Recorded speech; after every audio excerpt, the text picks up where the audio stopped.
오늘날은 하나님의 역사가 잘 일어나지 않는다. 심지어는 하나님의 역사가 끊어졌다. 그렇게 말하는 사람들이 많습니다. 예전에 비해서 하나님의 역사가 보이지 않기 때문에 그런 말을 합니다. 예전만 해도 부흥의 시대 때 하나님의 귀한 많은 역사들이 일어났습니다. 제 아버지의 경우도 20대 청년의 경우에 신유 은사를 받았습니다. 그리고 교회에 팔을 들어올리지 못하는 그런 아이가 있었는데 기도해 주자 신유 은사가 있어서 낫게 하는 그런 역사가 놀라운 역사가 일어났습니다. 근데 제 아버지도 그때 이후로는 계속 하나님께서 신유의 은사를 주시지 않아서 계속해서 역사를 일으키지는 못했습니다. 그래서 오늘날은 더 하나님의 역사가 더 일어나지 않는 같이 보입니다. 엘리야의 시대도 하나님의 역사는 잘 일어나지 않는다 사람들을 생각했을 것입니다. 그러나 하나님은 엘리야와 엘리사를 통해서 하나님의 놀라운 역사를 보였습니다. 따라서 오늘날도 하나님의 역사는 마찬가지로 여전히 일어나고 있다고 믿습니다. 그러나 사람 보기에는 하나님의 역사는 줄어들었다 그렇게 생각하는 것 같습니다. 그 이유가 뭘까요? 결국은 우리 사람에게 있는 것입니다. 오늘 본문 말씀 보면은 엘리사를 통해서 하나님께서 역사를 내는데 네 경우를 통해서 보였습니다. 두 번은 여인들에게 있고 또 두 번은 생도들에게 하나님의 역사가 일어났습니다.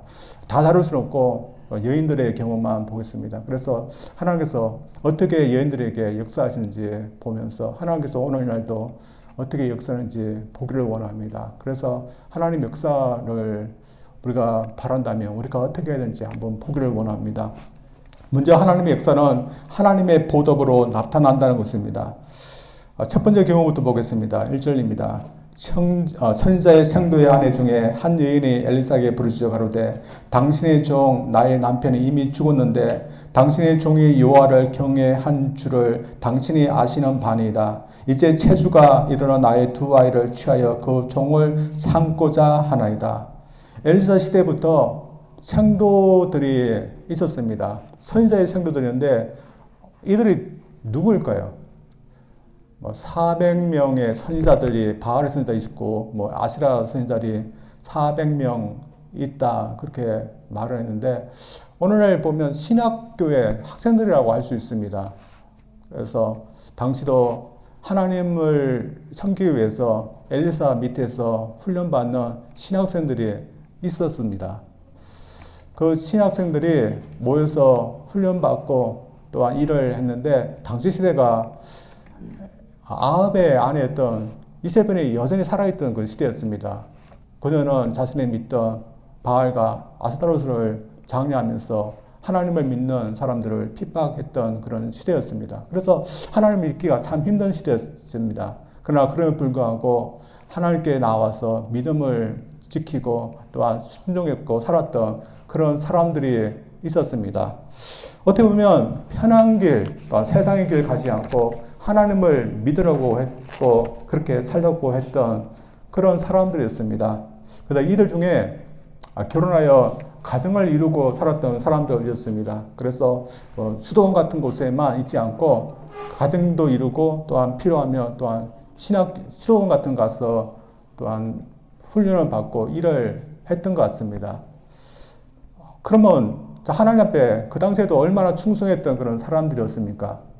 그러면 하나님의 그런 역사가 하나님의 복이 그들에게 임해야 될 것입니다. 그런데 오늘 본 말씀 보면 생도의 가정의 한 명이 그렇지 못한 것을 보게 됩니다. 그 생도가 아내와 두 아이를 남겨두어서 세상을 일찍 떠나게 되었습니다. 그냥 자신만 떠나고 또한 부유한 재산을 남기고 간 것이 아니라 어떻게 된 건지 잔뜩 빚을 남기고 갔습니다. 당시 빚을 갚는 것은 돈을 내든지 아니면 종사를 하든지 하는 건데 두 아이가 종사를 하게 됐습니다. 참 이런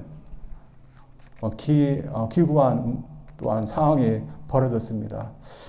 자신의 남편이 병에 걸려서 어려움을 당할 때 이 아내분 또한 아이가 하나님께 얼마나 매달면서 하나님 역사를 또한 원하고 간절히 구했을까요? 오늘 본문 말씀 정원 보면 참 그랬을 것입니다.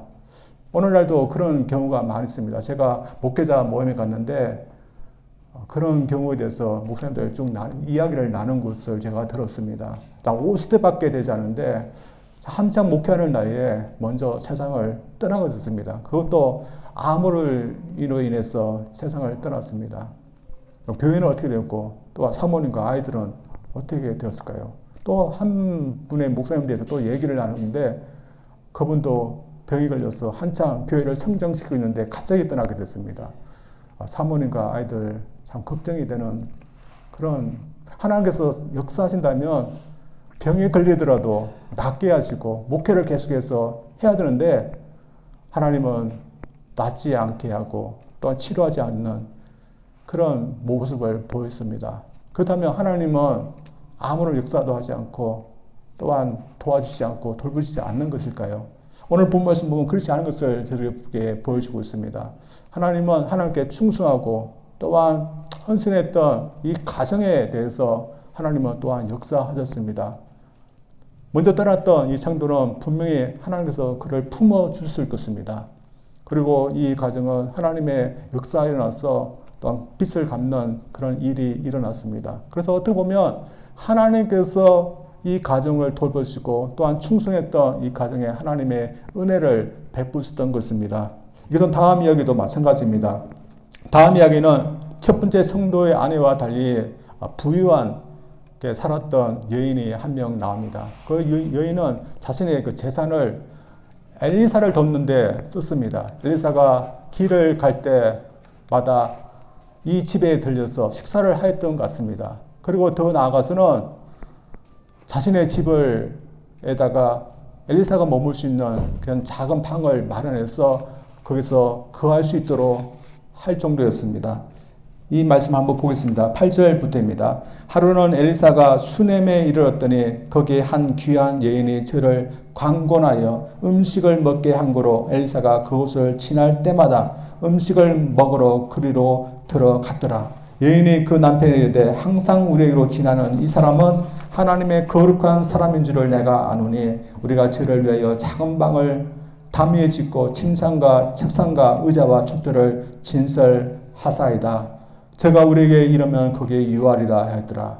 당시 이 여인은 엘리사가 하나님의 선자라는 그 이유 하나만으로 그를 대접하고 또한 섬겼던 것입니다.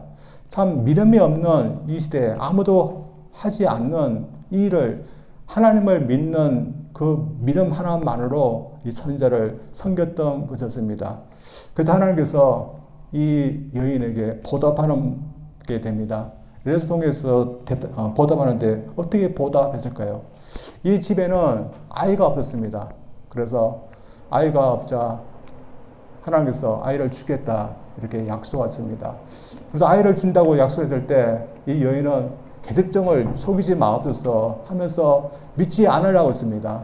왜냐하면 믿기지 않는 그런 하나님의 그 보답 그 역사이기 때문에 처음에는 믿지 않으려고 그렇게 했는데 그러나 하나님께서는 역사하셔서 그 집안에 아이를 주셨습니다.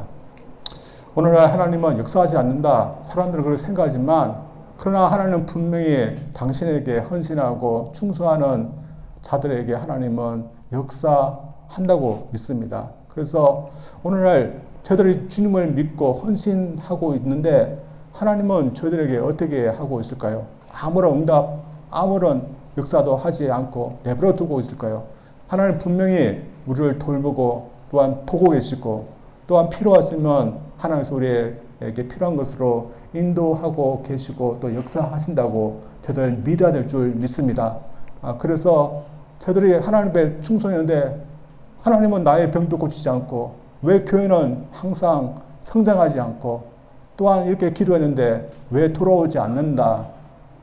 우리가 그렇게 하나님 역사가 일어나지 않는다. 그렇게 생각하지 말고 하나님은 자신에게 충성하는 자에게 분명히 하나님은 역사하신다. 또한 그렇게 저들이 또한 역사하심을 또한 경험할 수 있는 저들 되기를 원합니다. 옛날 히랍에서 내려온 신화 이야기입니다. 그 이야기에 두 남녀가 나오는데 서로 사랑하는 그런 연인 사이였습니다. 근데 여자가 먼저 죽어서 지하세계로 내려갔습니다. 남자가 얼마나 자신의 애인을 사랑했는지 지하세계로 가서 지하세계의 왕이었던 플루토라는 그런 왕에게 자신의 애인을 다시 지상세계로 돌려달라고 그렇게 간청했습니다. 그래서 이 간청에 왕이 허락해서 갈 수 있도록 했습니다. 근데 조건이 하나 있었습니다. 네가 가는데 뒤를 돌아보지 말라는 겁니다. 내 애인이 너를 열심히 쫓아갈 테니까 뒤돌아보지 말라고 했습니다. 돌아보는 날에는 애인이 갈 수 없고 떨어질 거다 그렇게 경고를 했습니다. 그래서 얼마나 기뻤겠습니까? 그래서 자신이 애인이 다시 살아서 지상세계로 돌아갈 거라고 믿으면서 가게 됐습니다. 그런데 아무리 가도 자신의 애인이 오는 것이 느껴지지 않았고 들리지 않았습니다. 그리고 점점 의심이 생기는 것이었습니다. 그리고 그 의심은 이 왕의 호의에 대해서까지 의심하게 됐습니다. 혹시 나를 속이는 것은 아닌가? 내가 처음부터 속임을 받아서 나 혼자 가는 것이 아닐까? 그런 의심이 자꾸 생겨서 결국에는 중간에 돌아보겠습니다. 돌아봤더니 자신의 애인이 멀리서 열심히 쫓아오고 있었습니다. 근데 이미 이때는 약속을 깨트렸고 있었기 때문에 그 애인은 지하세계로 다시 떨어지게 됐답니다. 신화 이야기지만 우리에게 교훈하고 있는 것이 있습니다. 저희들도 주님께서 우리를 위해서 역사하고 계심을 우리가 눈으로는 잘 보이지 않지만 그러나 믿어야 되고 또한 믿기 때문에 주님의 역사하심을 우리가 간절히 또한 간구하고 기대해야 된다는 것입니다. 그리고 그럴 때 하나님은 우리에게 역사하시고 또한 주님 우리에게 귀한 돌보시고 또한 사랑의 인도를 우리에게 해준다고 믿습니다. 우리가 하나님께 우리에게 해주시는 그 은혜 저들이 또한 구하고 믿을 수 있기를 주님으로 축원드립니다. 두 번째로 오늘 본문의 메시지는 하나님을 믿고 하나님을 향해 나아갈 때 하나님의 역사하신다는 것입니다. 생도의 아내도 슈넴 여인도 자신에게 어려움이 오자 하나님에게 믿음으로 나아갔습니다. 다시 1절 말씀 봅니다. 선자의 생도의 아내 중에 한 여인이 엘사에게 부르짖어 가로되 당신의 종 나의 남편이 이미 죽었는데 당신의 종이 여호와를 경외한 줄은 당신이 아시는 바니이다. 이제 체주가 이르러 나의 두 아들을 취하여 그 종을 삼고자 하나이다. 남편이 죽은 것도 몰라서 두 아이가 종이로 팔려가게 되었습니다. 근데 이 기가 막힌 상황 가운데서 도움을 받기 위해서 그런 다른 곳에 가지 않고 엘리사에게 와서 도움을 청했습니다. 당시 엘리사가 얼마만큼 부유했을까요? 그를 믿은 것도 있지만 하나님을 믿고서 호소한 것이었습니다. 그리고 하나님 앞에 나와서 호소했을 때 엘사가 하나님의 응답을 받았던 것 같습니다. 그래서 그를 도와줄 수 있는 말씀을 하십니다. 우리가 잘 알고 있는 빈병들을 모아가서 오라는 것이었습니다. 왜 빈병을 가져오라 하는지 설명을 해주면 이해되지만 참 믿기지 않는 그런 명령이었지만 하나님께서 말씀하신 것을 믿고 그대로 순종해서 그것을 모아합니다. 그리고 부부를 했습니다. 그랬더니 하나님의 놀라운 역사가 일어나서 그 병에 가득 차게 기름이 채워졌고 그것을 팔아서 팔게 됐다는 그런 이야기라고 입니다. 두 번째 슈넴 여인의 경우는 어려움이 갑자기 아이에게 임하게 됐습니다. 아이가 몇 살 됐는지 모르지만 아이가 걸을 만한 그런 나이가 됐습니다. 그래서 아버지가 일하는 그런 밭에서 놀다가 갑자기 아프다, 머리가 아프다 하니까 아버지가 어머니에게 데려가겠고 어머니 품에 나까지 있다가 그만 세상을 죽게 되게 되었습니다. 갑자기 선물이었는데 갑자기 슬픔, 갑자기 어려움이 이 아이로 인해서 오게 됐습니다. 그러나 이 순간에 이 여인은 하나님에 대해서 절대적인 믿음을 갖게 됩니다. 그래서 하나님께서 나에게 아이를 주셨다면 분명히 이 아이의 생명을 다시 주실 거다. 그런 믿음을 갖고서 하나님께 나아갑니다. 그래서 그런지 그런 엘리사의 방에 있는 그 침상에다 아이를 넣고서 문을 잠그고 엘리사를 찾아서 나아갑니다. 그리고 나갈 때 남편에게 단지 아무 말도 하지 않고 나귀 한 마리와 또한 상한 한 명을 달라고 할 뿐이었습니다. 그리고 갑자기 선자를 찾아가려고 하는 이 아내에게 남편이 묻는 말에 이렇게 대답합니다. 한번 봅니다. 23절입니다. 그 남편이 가로되 초하루도 아니요 안식일도 아니오늘 그대가 오늘 어찌하여 저에게 나아오고자 하느뇨. 여인이 가로되 평안입니다. 지금 아이가 죽었습니다. 지금 눈물이 이끌 나와야 되는데 남편에게 평안입니다. 이게 무슨 말일까요?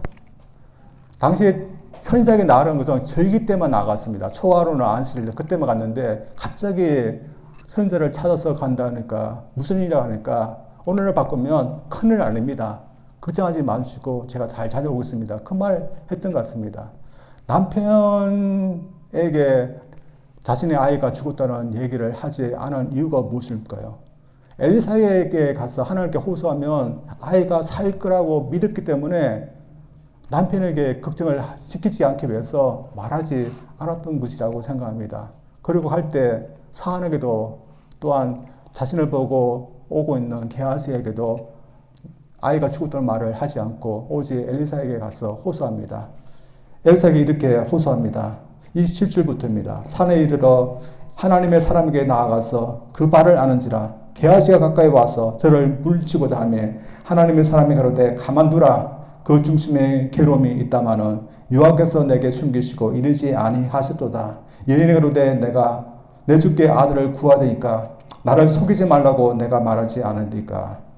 엘리사도 왜 이 여인이 이렇게 하는지 몰랐습니다. 선지자라고 모든 것을 다 알까요? 오늘날 자신이 예언자라고 하는 사람들 있습니다.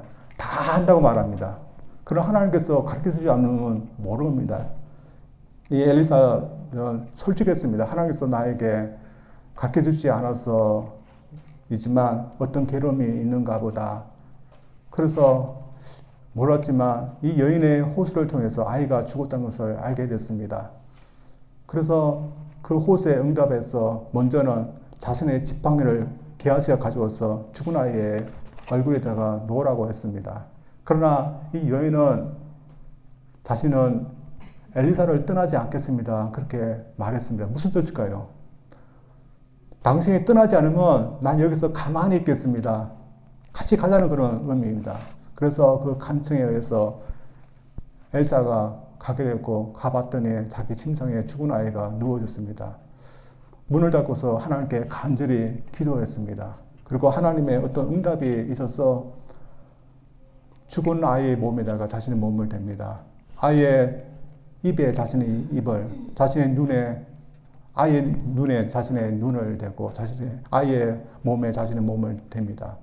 그러니까 차츰 몸이 따뜻해지기 시작합니다. 잠시 후에 다시 했습니다. 그랬더니 아이가 7번 재채기 하고 숨을 쉬고 살아나게 됐습니다. 참 하나님의 놀라운 역사가 이 가정에 일어나게 됐습니다. 그러나 하나님의 그 놀라운 역사가 일어나는 기존에 하나님의 그 역사를 믿고 또한 계속해서 끝까지 바라보고 기대했던 믿음이 있었기 때문에 하나님께서 역사하셨던 것이라고 믿습니다. 사실 생도의 아내의 경우도 하나님을 믿어야 할 수 있는 그런 것을 그는 해야 했었습니다. 그것이 무엇일까요? 하나님께서 나의 집안의 그 어려운 경제적인 빚 문제를 해결해 주실 거라는 그런 믿음이 먼저 있어야 되는데 그 믿음이 있었습니다. 그래서 하나님께 나왔습니다. 그리고 하나님께서 하라는 대로 그런 해야 됐습니다. 그래서 결국에는 참 이성적으로는 믿기지 않는 그런 일이지만 하나님을 믿고서 그대로 순종하게 될 때 하나님의 큰 놀라운 일이 이 가정에 있게 되었습니다. 마찬가지로 슈닝여인도 마찬가지입니다. 만약 그녀가 의심했다면 어떻게 했을까요? 저들 이런 경우에 하나님을 믿고서 내 아이를 살리기 위해서 찾아갈 수 있을까요? 만약에 우리 아이라는 경우라면, 우리의 믿음이 없다면 우리는 그렇게 하지 못할 겁니다. 그리고 믿음이 약해서 중간에 그 믿음을 잃어버렸다면 어떻게 했을까요? 자신이 지금 엘리사에게 찾아갔지만 자신의 모습을 보면 내가 지금 뭐 하고 있을까? 한심하다 하면서 중간에 멈춰버릴 수도 모릅니다. 그러나 그녀는 믿음이 없어서 중간에 멈추지 않고 끝까지 주님 하나님을 믿고서 나가게 됐습니다. 저들도 하나님의 역사를 기대하고 믿어야 됩니다. 그러나 종종 우리가 끝까지 못하고 중간에 멈추는 경우가 많이 있습니다. 중간에 우리가 의심하기 때문입니다. 따라서 헨리 비치라는 설교가가 우리는 날마다 두 개의 손잡이를 부여잡고서 살고 있다 그렇게 말합니다. 한 손잡이는 두려움의 손잡이고 한 손잡이는 믿음의 손잡이라고 말했습니다. 그래서 우리가 어떻게 살 건가? 상황은 똑같은데 우리가 두려움의 손잡이를 열고서 들어가면 두려움의 골방에 들어가지만 그러나 믿음의 손잡이를 열고서 하루를 시작하면 용기가 나는 그런 방으로 들어간다. 그렇게 이야기하고 있습니다. 오늘 저희에게 뭘 말하고 있을까요? 우리가 같은 상황이지만 우리가 하나님을 믿고 수 있고 또 하나님을 믿지 않고 살 수 있다는 것을 말합니다. 그래서 우리가 하나님을 어떻게 믿을 건가 선택해야 되는데 저희들 어떻게 할까요? 우리는 우리의 상황, 우리의 삶을 하나님을 믿는 것을 선택해서 살아가고 있을까요? 아니면 저희들도 하나님을 믿지 않고 다른 것을 믿으면서 살려고 선택하고 있을까요? 당시 때는 많은 사람들이 하나님을 믿지 않는 것을 선택했습니다. 그러나 이 두 위에는 하나님을 믿는 것을 선택했습니다. 그래서 그 선택에 맞게 그들은 행동했습니다. 그래서 믿음 없는 사람들이 보기에 얼마나 어처구니 없는 그 무모한 행동을 했겠습니까? 그러나 그런 말에 대해서 그들은 굴하지 않고서 계속해서 믿음으로 하나님께 나아갔습니다. 저희들도 이렇게 해야 될 줄 믿습니다. 솔직히 하나님을 믿지 않는 사람들도 믿는 것이 있습니다. 그래서 하나님을 믿지 않지만 그러나 그들이 가장 믿고서 심지어 저희들에게 그것을 믿으라고까지 저희들에게 강요하고 있습니다. 그러나 그들이 믿는 것을 보면 믿을 만한 것이 되지 못한 것을 저들 알게 됩니다. 그들이 믿는 신, 그들이 믿는 우상, 존재나 하고 있는 것일까요? 또한 그들이 의지하고 믿고 있는 젊은이나 건강이나 또한 돈이나 또한 자신의 그런 지식, 참 믿을 만한 것일까요?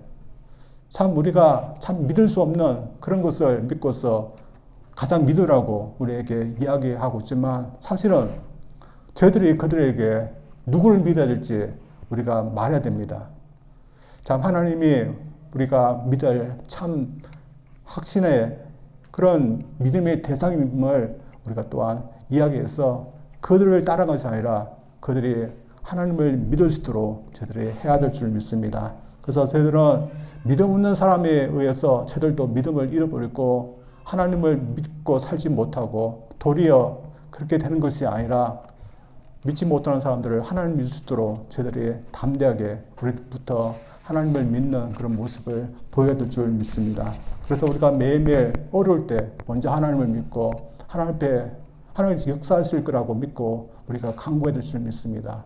그리고 우리의 삶 가운데서도 하나님께서 역사하실 걸 믿고 인도하실 걸 믿고 하나님께 나아갈 수 있는 저들 되기를 원합니다.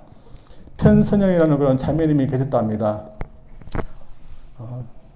20대 초중반에 담낭암이라는 진단을 받았습니다. 제 어머니랑 같은 그런 암인데 이 암을 20대 초반에 봤을 때 한 1년 이상을 하나님을 떠나서 살고 있어서 하나님을 간절히 찾지는 아니었습니다. 그런데 암이 점점 퍼지게 되었기 때문에 하나님 앞에 결국에는 돌아오게 됐습니다.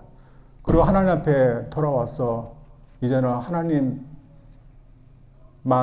믿으면서 살겠다 그렇게 결심하게 됐습니다. 참 그녀가 말하는 하나님만 믿고 살겠다는 것이 무엇을 의미하겠습니까? 하나님께서 자신을 어떻게 인도하든 간에 그것을 믿고서 살겠다는 그런 것이었습니다. 이 자매님이 하나님을 믿고 의지하니까 하나님께서 놀라운 역사들을 몇 가지 보여주셨습니다. 그래서 갑자기 암이 줄어든 적이 몇 번이나 있었습니다. 그러나 완치는 되지 않았습니다. 완치는 되지 않아서 몇 번 계속해서 재발이 됐습니다. 두 번째 재발이 됐을 때는 많은 장기를 잃어야 됐습니다. 대장도 잃고 자궁도 잃는 그런 아픔이 있었습니다. 그러나 그때마다 그녀는 주님을 의지했고 믿었기 때문에 그런 것을 잃고 또한 상황은 또 힘들었지만 그래도 낙심하지 않고 또한 걱정하지 않았다 합니다. 여러분, 우리 같으면 어떻게 하십니까? 내 몸이 점점점 아파하고 또 결국에는 수술을 받아서 여러분 대장 항문을 잃게 되면 장류라는 것을 닳게 됩니다. 제 아버님도 결국에는 장류를 앓는데 젊은 20대 처녀가 그것을 다는 그런 암담한 상황까지 가게 됐습니다. 그리고 언제 자신이 죽을지 모르는 그런 위험한 상황까지 가게 되는데 그녀는 하나님만이 가장 믿을 수 있다는 그런 믿음이 있기 때문에 그런 힘들고 더 낙심되는 상황 가운데 있지만 그래도 하나님이 나에게 생명을 주시는 날까지 내가 기쁘게 살는다 하면서 그런 걱정하지 않으려고 했습니다. 그리고 죽는 날까지 천국이기 때문에 감사하면서 살려고 했습니다. 완치는 되지 않았습니다. 결국에는 올해 1월 3일 날 수술을 한번 했습니다. 그리고 일주일 후에 천국 가게 됐습니다. 저는 이 자매님과 또한 오늘 본문에 나오는 여인들을 보면서 하나님은 분명히 역사하신다는 것을 우리가 믿으라고 저들 확신합니다.